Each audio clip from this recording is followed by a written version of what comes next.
કેમ છો વિદ્યાર્થી મિત્રો? મજામાં ને? આપણે ગયા અંકમાં સંકલ્પ કર્યો હતો કે આપણે આવતા અંકમાં પાછા મળીશું. તો જુઓ, મળ્યા ને? અરે, તમે કેમ હસો છો? એમાં હસવાનું શું છે? હા, હું તો આપણા એકમના સંદર્ભમાં જ તમને વાત કરું છું, જેના વિશે આપણે શીખી રહ્યા છીએ. તમને યાદ તો હશે જ કે આપણે આપણા ગુજરાતી ધોરણ 8ના બીજા સત્રનો 12મો પાઠ નવા વર્ષના સંકલ્પો વિશે શીખી રહ્યા છીએ. બાળમિત્રો, શું તમે પણ આ પાઠના લેખકની જેમ ખોટા સંકલ્પો કરો છો? નથી કરતા ને? લેખકે મોટા મોટા વિચારો કરીને સંકલ્પો તો કરી લીધા, પણ પાળ્યા ન હોય તેવા સંકલ્પો શું કામના? વિચાર તો ખાલી મનમાં આવે, અને સંકલ્પો એવા હોવા જોઈએ કે જે આપણને જીવનમાં ઉપયોગી બને અને જે પાળવામાં પણ આપણને આનંદ આવે. ખરી વાત ને? અને બાળમિત્રો, ઘણા લોકો તો એવા સંકલ્પો કરે કે તે કદી પાળી જ ન શકે, અને કેટલાક લોકો એવા સંકલ્પો કરે કે જેને તે જીવનભર પાળે. રાણા પ્રતાપે સંકલ્પ કરેલો કે હું ઘાસની પથારી પર સૂઈશ, પડ્યા પતરાળામાં ખાઈશ, જ્યાં સુધી મેવાડને હું દુશ્મનોથી સ્વતંત્ર ન કરી દઉં. બસ, તેમણે સંકલ્પ પાળી બતાવ્યો. પણ આપણે જે એકમ શીખી રહ્યા છીએ તે માત્ર એક હાસ્ય રચના જ છે. લેખકે એવા સંકલ્પો વિશે આખા પાઠમાં આપણને કહ્યું છે કે જે વાંચવાથી જ આપણને હસવું આવે. બાળ દોસ્તો, આપણે એક કામ કરીએ. ગયા અંકમાં આપણે શું શું શીખ્યા હતા તે બાબતોને આપણે જરા યાદ તો કરી લઈએ. તો જુઓ, ગયા એકમમાં સૌપ્રથમ આપણે પાઠની પૂર્વ ભૂમિકા વિશે જોયું હતું. તે પછી પાઠના લેખક શ્રી બકુલ ત્રિપાઠીનો પરિચય પણ મેળવ્યો હતો. વહાલા બાળમિત્રો, મેં તેમના પરિચય દરમિયાન એમ કહ્યું હતું કે તમારે વર્તમાન પત્રોમાંથી તેમના હાસ્ય લેખો મેળવીને વાંચવાના છે. યાદ છે ને તમને? અરે, વાંચ્યા કે નહીં? ખૂબ સરસ. ઘણા બધા સમાચાર પત્રોમાં આ લેખકના લેખો છપાતા હોય છે. એ પછી શું કર્યું આપણે? કોણ કહેશે? હા, ત્યાર પછી આપણે પાઠનું શ્રવણ કર્યું હતું. અહીંથી પાઠનું વાંચન તમારી સમક્ષ રજૂ કરવામાં આવ્યું હતું. તમે તે ધ્યાનપૂર્વક સાંભળ્યું હતું, ખરું ને? ચાલો, તો હવે આપણે આજે શું શું શીખવાના છીએ તેનું આયોજન પણ જરા જોઈ લઈએ. વહાલા વિદ્યાર્થી મિત્રો, આજે આપણે સૌપ્રથમ આપણા સુંદર મજાના પાઠની સમજૂતી મેળવીશું. ત્યારબાદ તમારા માટે થોડી નવી વાત, હા, નવી વાત એટલે કે શબ્દ સમજૂતી વિશે આપણે શીખીશું, જેમાં તમે શબ્દોનો વાક્યોમાં પ્રયોગ કરતા પણ શીખશો. ત્યાર પછી આપણે રૂઢિપ્રયોગો વિશે પણ શીખવાના છીએ. તો ચાલો, આજના અંકના આયોજન પ્રમાણે આપણા પહેલા મુદ્દા પાઠની સમજૂતી તરફ આગળ વધીએ ને. તો ચાલો જોઈએ પાઠની સમજૂતી. નવા વર્ષના સંકલ્પો. આજથી આખું વર્ષ વહેલા ઉઠવું છે. હવેથી નિયમિત નોંધ પોથી રાખવી. આજ પછી કસરત ન કરી હોય તે દિવસે જમવું નહીં. કદી ચા ન પીવી. હંમેશા 1.5 કલાક કાંતવું. 3 કલાક વાંચવું. વાંચવું ને વાંચવું જ. રોજ ગીતાનો એક શ્લોક. પાઈએ પાઈનો વ્યવસ્થિત હિસાબ. આખા સમાજમાં જે દિવસે આ મંત્રોનું મનોમન ઉચ્ચારણ શરૂ થઈ જાય ત્યારે સમજવું કે તે દિવસે બેસતું વર્ષ છે. જેમ શરદ પૂનમની ચાંદનીનું વાતાવરણ કવિઓને ગાંડા બનાવે છે, તેમ બેસતા વર્ષના દિવસની હવા પણ સામાન્ય જનોના મનમાં કંઈક નવો ચમકારો લાવી દે છે. આપણને એકદમ બુદ્ધ, મહાવીર, વિવેકાનંદ કે નેપોલિયન થવાની હોશ થઈ આવે છે. જીવનના વર્ષો એમ નિરર્થક સરી જતા લાગે છે અને એકદમ કંઈક કરી નાખવું, કંઈક તો કરી જ નાખવું એમ થઈ આવે છે. દિવાળીનો ઉત્સાહ ઘણાને માટે વીરરસમાં પલટાઈ જાય છે. એમની આંખમાં ચમક આવે છે અને કોઈ ધન્ય પળે એ આત્મસુધારણા માટે સંકલ્પ કરી નાખે છે. આજથી રોજ આ કરવું, હવેથી કદી આ ન કરવું. બાળ દોસ્તો, તમે જોયું ને કે લેખક કેટલાક લોકો આગળ સંબોધી રહ્યા છે.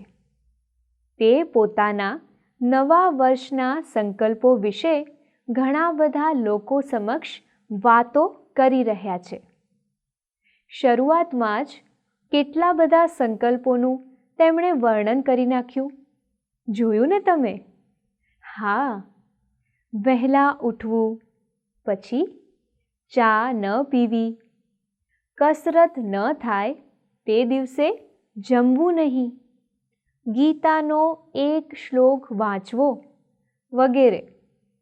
કેટલા બધા સંકલ્પોની વાત તેઓ કહી રહ્યા છે. ચાલો આગળ જોઈએ. પણ આ સંકલ્પોની મજા જ એ છે કે એ કરતા જેટલી મજા આવે એટલી પાળતા નથી આવતી.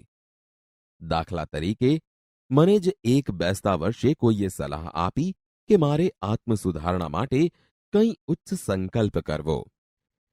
વહેલા વહેલા ઉઠવાનું ઠરાવીને જો હું રોજ 7ને બદલે 5 વાગે ઉઠું તો વર્ષે મારા 720 કલાક બચે ને 50 વર્ષ ઉઠવાનું બચે ને 50 વર્ષની જિંદગીમાં 36,000 કલાક બચે. એટલે રોજ ફક્ત 2 કલાક વહેલા ઉઠવાથી મારી જિંદગીમાં લગભગ 4 વર્ષ જેટલો મબલખ વધારો થાય. આ વિચારથી ભોળવાઈને મેં તો સંકલ્પ કરી નાખ્યો કે બસ કોઈ દિવસ પરોઢના 5થી મોડા ઉઠવું નહીં. બેસતા વર્ષને દિવસે તો જાણે 5 વાગે ઉઠાયો, પણ એ દિવસના થાકને લીધે બીજની સવારે તો 7:30 જ ઉઠ્યો.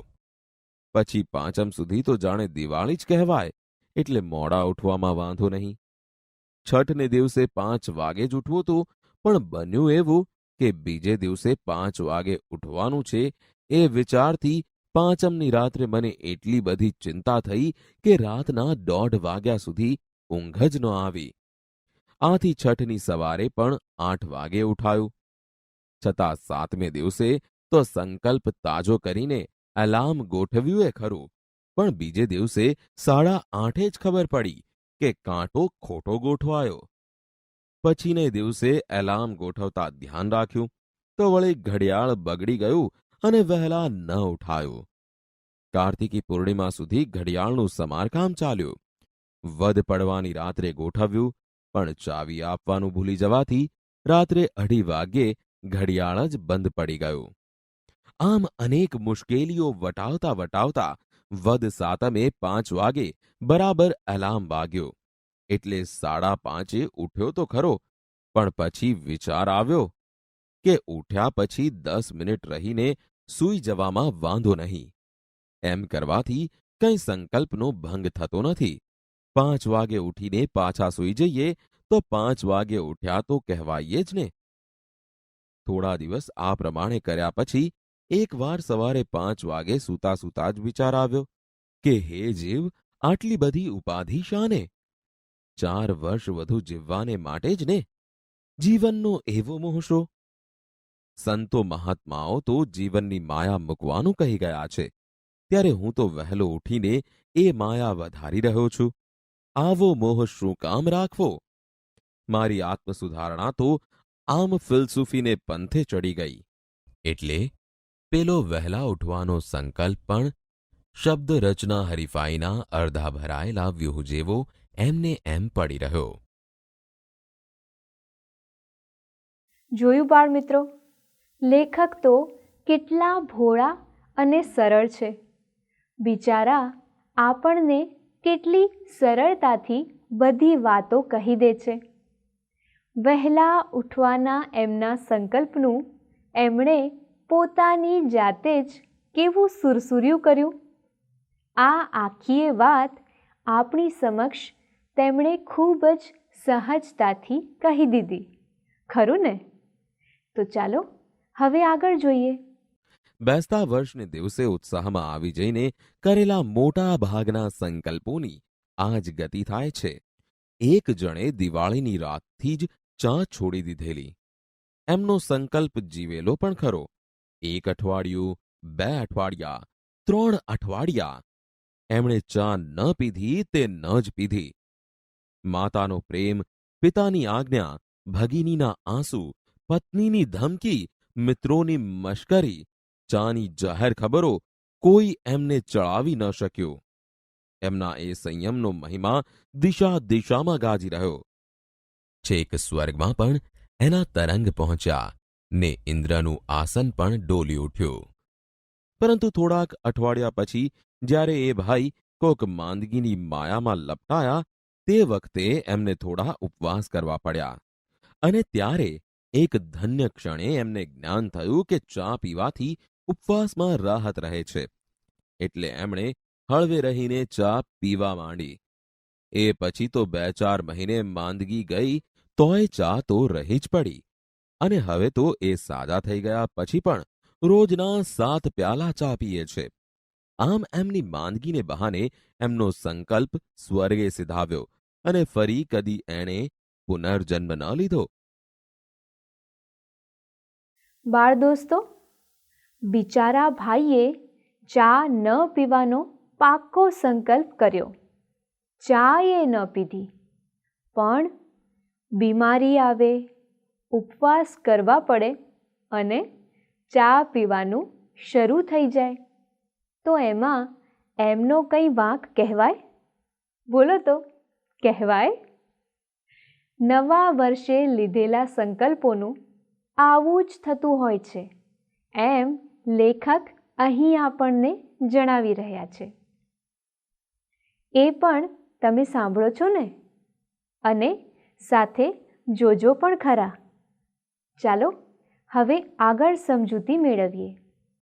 ચા છોડવા જેવો જ બીજો એક લોકપ્રિય સંકલ્પ છે સિગારેટ છોડવાનો. ઘણું ખરું અરસિક પત્નીઓના અને દુષ્ટ ડોક્ટરોના આગ્રહથી જ આ સંકલ્પ કરવો પડે છે. પણ અમરપટો તો ભાઈ કોણ લખાવીને લાવ્યો છે? સિગારેટના ધુમાડાની જેમ આવા સંકલ્પને પણ વેરાઈ જતા વાર નથી લાગતી. કેટલાકને વળી દરેક કામમાં નિયમિત થઈ જવાની ધૂન વળગે છે, પણ એ કેટલા દિવસ? જ્યાં સૂરજ જેવો સૂરજ પણ વરસમાં અમુક મહિના રોજ થોડી થોડી સેકન્ડો મોડો ઉગે છે અને પછી પાછો અમુક મહિના આઈસ્ક્રીમ પાર્ટીમાં આવી પહોંચતા મિત્રોની જેમ રોજ થોડી થોડી સેકન્ડ વહેલો ઉગે છે. ત્યાં નિયમિત થવાની મહેચ્છા રાખનાર પામર માનવી તે વળી કોણ?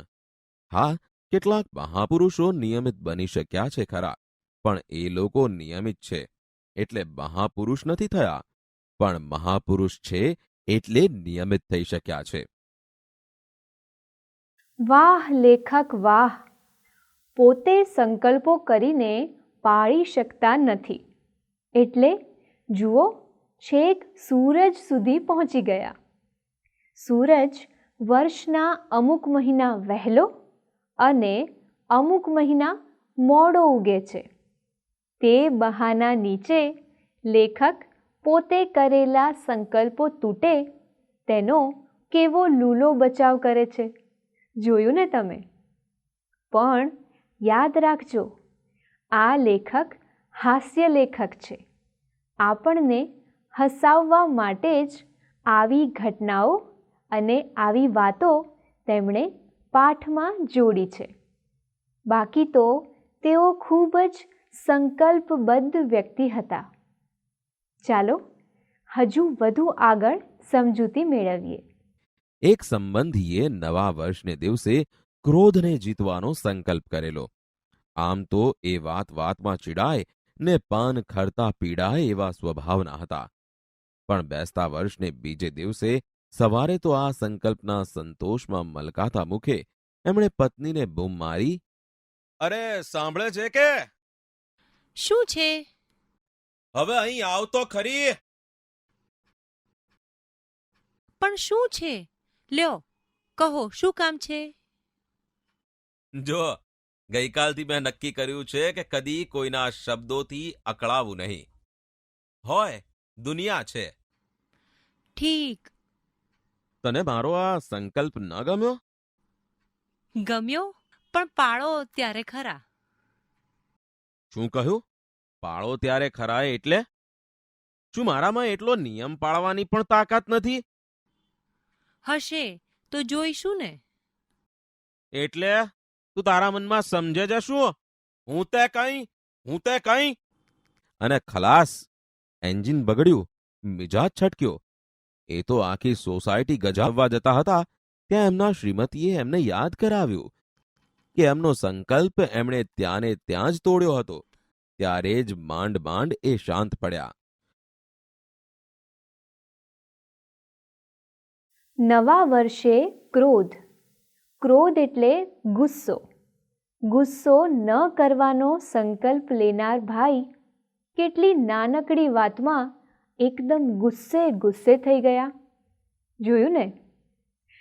વિદ્યાર્થી મિત્રો, માનવ સ્વભાવનું કંઈક આવું જ છે. એનું મન સાવ ચંચળ છે. ચંચળ અને ધારેલું થોડીક જ વારમાં ભૂલી જવાય છે. ચંચળ મને ધારેલું થોડીક જ વારમાં તે વિસરી જાય છે. તો જુઓ, હવે લેખક આપણને આગળ શું કહે છે? આમ નવા વર્ષના સંકલ્પો એટલે વહેલી પરોઢનું ઝાકળ. 2 ઘડી સંતોષ આપી પાછું ઉડી જવાનું.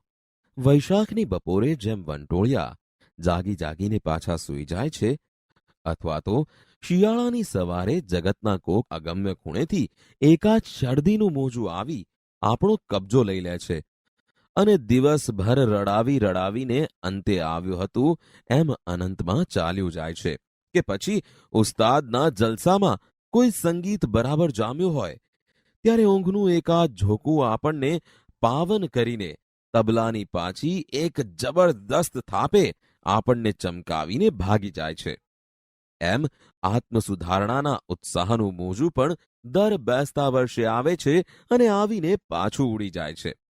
વર્ષની આરંભે હોય છે એટલા ગીતા ભક્તો બીજા 11 મહિનામાં નથી હોતા. બેસતા વર્ષને બીજે અઠવાડિયે હોય છે એટલા સંયમીજનો બાકીના વર્ષભરમાં ક્યારેય જણાતા નથી. તે આ કારણે જ. એટલે મારા ભાંગેલા સંકલ્પોનો વિચાર કરતા ક્યારેક નિરાશાની પળોમાં મને થઈ આવે છે કે હવે તો કદી બેસતા વર્ષના સંકલ્પો કરવા જ નથી. પણ દુઃખ એ છે કે મારો આ સંકલ્પ પણ ટકતો નથી. ફરીથી બેસતું વર્ષ આવે છે અને હું સ્વપ્ના રચવા બેસી જાઉં છું. ઉત્સાહથી નવા સંકલ્પો કરી નાખું છું. ક્યારેક સહેજ સુધરતો લાગુ છું, ક્યારેક નાગલોકમાં જઈને પૃથ્વી પરની પ્રિયતમાને ભૂલી જનાર રાજકુમારની જેમ હું અન્ય પ્રવૃત્તિની ધમાલમાં પેલા સંકલ્પો વિસરી જાઉં છું. અચાનક ઝબકીને જાગી જાઉં છું. ફરીથી દ્રઢ નિશ્ચયી બનું છું, પણ તે પુનઃ સંકલ્પને વિસરવા માટે જ.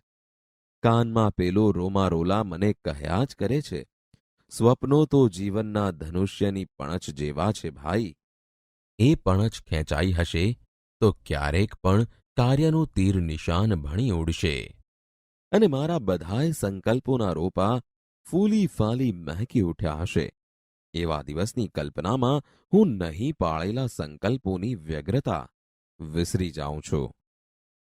વહાલા મિત્રો, હાસ્ય લેખક કે હાસ્યકારની મોટી વિશેષતા એ હોય છે કે તે પોતાની જાત ઉપર સહજતાથી હસી અને હસાવી શકે છે અને હસતા હસતા જ પોતાની બધી ભૂલો પણ કબૂલી શકે છે. બાળ દોસ્તો, આ પાઠમાં તમને બધાને હસવાની મજા આવી ને? તો ચાલો આપણા અંકમાં આપણે આગળ વધીએ. જુઓ તો આપણો આગળનો મુદ્દો કયો છે? હા, આગળનો મુદ્દો છે શબ્દ સમજૂતી. તો ચાલો આપણે આ પાઠના શબ્દોની સમજૂતી વિશે હવે જાણકારી મેળવીએ. શબ્દ સમજૂતી. અગમ્ય. અગમ્ય એટલે સામાન્ય માણસની બુદ્ધિથી ન સમજાય તેવું. ચાલો હવે તેના વાક્યો બનાવીએ. તત્વજ્ઞાન અગમ્ય છે, અર્થાત તત્વજ્ઞાન સામાન્ય માણસની બુદ્ધિથી ન સમજાય તેવું છે. હવે બીજો શબ્દ છે સંકલ્પ. સંકલ્પનો અર્થ છે આમ કરવું છે તેવો દ્રઢ નિર્ધાર. ચાલો હવે તેના પણ વાક્યો બનાવીએ. જરા જુઓ. રોજના 10 નવા શબ્દો મોઢે કરવા તેવો મેં સંકલ્પ કર્યો છે. અર્થાત રોજના 10 નવા શબ્દો મોઢે કરવા તેવો મેં દ્રઢ નિર્ધાર કર્યો છે. હવે આગળનો શબ્દ છે ફિલસૂફી. ફિલસૂફીનો અર્થ છે તત્વજ્ઞાન. ચાલો હવે તેના વાક્યો જોઈએ. વિવેકાનંદની ફિલસૂફી દુનિયાએ વખાણી હતી. અર્થાત વિવેકાનંદનું તત્વજ્ઞાન દુનિયાએ વખાણ્યું હતું. મિત્રો, આ શબ્દોનો વાક્ય પ્રયોગ કેવી રીતે થાય તે તમને સમજાય છે ને? તો ચાલો હવે આગળનો શબ્દ જોઈએ. આગળનો શબ્દ છે ભગિની. ભગિની એટલે બહેન. તો ચાલો તેના વાક્યો જોઈએ. મારા મોટા ભગિની શિક્ષક છે. અર્થાત મારા મોટા બહેન શિક્ષક છે.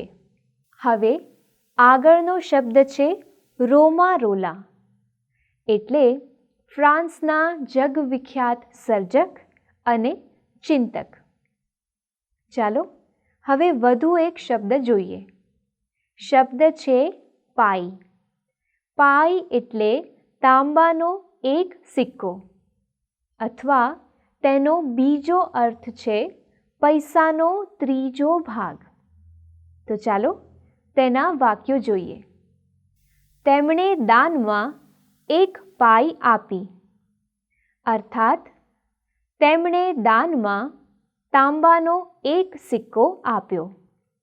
મિત્રો, નવા શબ્દો અને તેના અર્થને તમે બરાબર સમજ્યા ને? તો ચાલો હવે આપણે રૂઢિપ્રયોગો વિશેની જાણકારી મેળવીએ. જુઓ, પહેલો રૂઢિપ્રયોગ છે માયા મૂકવી, એટલે સ્નેહ અથવા મમતા છોડવી. તો ચાલો આ રૂઢિપ્રયોગનો આપણે વાક્ય પ્રયોગ જોઈએ. દીકરીના માતા પિતા માયા મૂકીને સાસરે વળાવે છે. અર્થાત દીકરીના માતા પિતા સ્નેહ મમતા છોડીને સાસરે વળાવે છે. વિદ્યાર્થી મિત્રો, હવે આ અંકમાં આજના આયોજન પ્રમાણેના તમામ મુદ્દાઓ આપણે જોઈ ગયા. જે તે અંકમાં તમામ મુદ્દા પૂરા થઈ જાય પછી છેલ્લે આપણે શું કરીએ છીએ? આપણો સંકલ્પ કયો છે? આપણે કંઈ આ પાઠના લેખકની જેવા સંકલ્પો નથી કરતા હો કે સંકલ્પ કરીએ અને પછી ભૂલી જઈએ. આપણે તો કરેલા તમામ સંકલ્પો બિનચૂક રીતે પૂરા કરીએ જ છીએ, ખરું ને? તો ચાલો હવે આપણે જોઈ લઈએ કે આજના અંકમાં આપણે શું શું શીખી ગયા. આજે શું શું શીખ્યા તે હવે મને કોણ કહેશે? કોને બધી જ વાતો યાદ છે? અરે વાહ! તમારામાંથી તો મોટા ભાગના વિદ્યાર્થીઓને યાદ છે જ કે આજે આપણે શું શું શીખ્યા. ખૂબ સરસ. તો ચાલો ઝડપથી જોઈ લઈએ ને કે આજના અંકમાં આપણે શું શીખી ગયા. તો જુઓ, સૌપ્રથમ આપણે આ પાઠની સમજૂતી મેળવી હતી, જેમાં આપણે લેખકના નવા નવા સંકલ્પો અને તે સંકલ્પો પૂરા ન થતાં સંકલ્પો પૂરા ન થવા માટેના કેવા કેવા બહાના લેખક બનાવે છે તે આપણે જોયું. અને છેલ્લે હવેથી સંકલ્પો નહીં લેવાનો સંકલ્પ કરે છે તે પણ જોયું. આમ આ એક હાસ્યાત્મક નિબંધ છે. ત્યાર પછી આપણે શબ્દ સમજૂતી મેળવી હતી અને સાથે સાથે તેનો વાક્ય પ્રયોગ કરતા પણ શીખ્યા હતા. ત્યાર પછી છેલ્લે આપણે રૂઢિપ્રયોગો વિશે શીખ્યા હતા અને તેમાં પણ રૂઢિપ્રયોગનો વાક્યોમાં પ્રયોગ પણ કર્યો હતો. બરાબર ને? આપણે આજના અંકમાં અહીંથી અટકીએ છીએ, પણ છૂટા પડીએ એ પહેલાં આવતા અંકમાં જે શીખવાનું છે એ તો જોવું પડશે ને, કારણ કે આપણો સંકલ્પ છે. તો ચાલો તેના પર એક નજર નાખીએ. તો આવતા અંકમાં સૌથી પહેલાં આપણે ભાષા સજ્જતા વિશે શીખીશું. ત્યાર પછી આપણે અભ્યાસ અને સ્વાધ્યાયના પ્રશ્નો વિશે શીખીશું. આવતા અંકમાં મળીએ, ત્યાં સુધી આવજો.